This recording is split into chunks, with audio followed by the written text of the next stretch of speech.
Number 44, consider the molecules represented above and the data in the table below.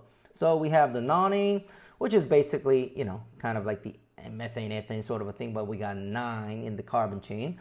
And then we have 2,3,4 trifluoropentane. So basically a pentane with 3 of the fluorines replaced instead of the H. So comparing the two, well, it seems like the molar mass is right around the same, just 2 grams of a difference, but that's really nothing. But boiling point is pretty damn dramatically different, right? Nonane being much higher. So nonane and 2,3,4 trifluoropentane have almost identical molar masses, but nonane has significantly higher boiling point, which the following statement explains.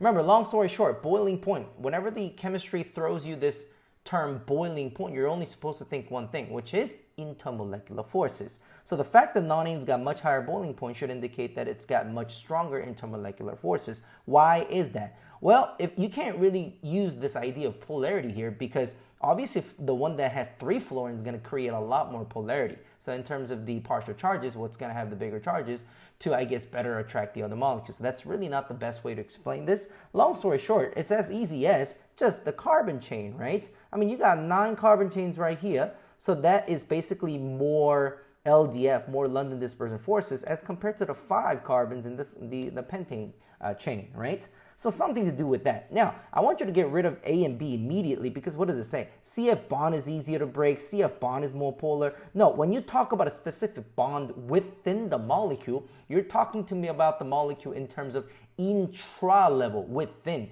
But once again, boiling point is intermolecular forces, right? Inter means among, intra means within. We're not talking about within the molecule. We're talking about among the molecules, molecules attracting each other. That's what creates the intermolecular forces, and that's what mainly contributes to the boiling point. So A and B are completely off. So what does it say? C, the carbon chains are longer in the nonane than, yeah, well, it's got more carbons, like what I just said, right? So we like that. Let's just double check to make sure. D is not right. The carbon chains are farther apart in the sample. No. It's got to be answer choice C. Simply the fact that it's got more carbons in the carbon chain, therefore more LDFs. That's what contributes to the higher boiling point.